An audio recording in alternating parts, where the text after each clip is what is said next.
একসময় এক বিশাল সাম্রাজ্য ছিল। শক্তিশালী সেনা, উঁচু প্রাচীর, ভরা কোষাগার। দূরদূরান্ত থেকে মানুষ সেই রাজ্যের শক্তির গল্প শুনত।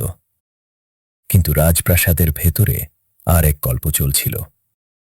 রাজা আর তার সভাসদরা নিজেদের নিয়ে ব্যস্ত ছিল। ক্ষমতার লড়াই, বিলাসিতা, অহংকার। সাধারণ মানুষের কথা শোনার সময় তাদের ছিল না। কেউ যদি সতর্ক করত, তারা বলতো, আমাদের কিছু হবে না, আমরা অজেয়। একজন বৃদ্ধ ইতিহাসবিদ একদিন রাজাকে বলেছিলেন, যে জাতি নিজের ভুল দেখে না, ইতিহাস তাকে ক্ষমা করে না। রাজা হাসলেন, কথাটা উপেক্ষা করল।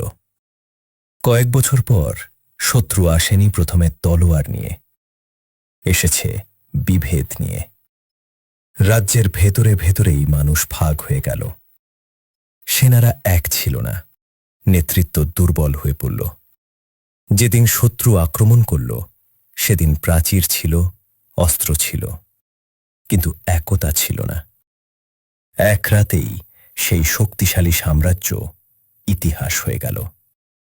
পরের প্রজন্ম শুধু ধ্বংসস্তূপ দেখে বলল, এত বড় রাজ্য কিভাবে শেষ হল? ইতিহাসের পাতায় উত্তর লেখা ছিল, শত্রু বাইরে ছিল না, শত্রু ছিল ভেতরে। ইতিহাস শুনলে আমাদের অনেক কিছু শেখা হয়। এই রকম ইতিহাস পেতে আমাকে ফলো করুন।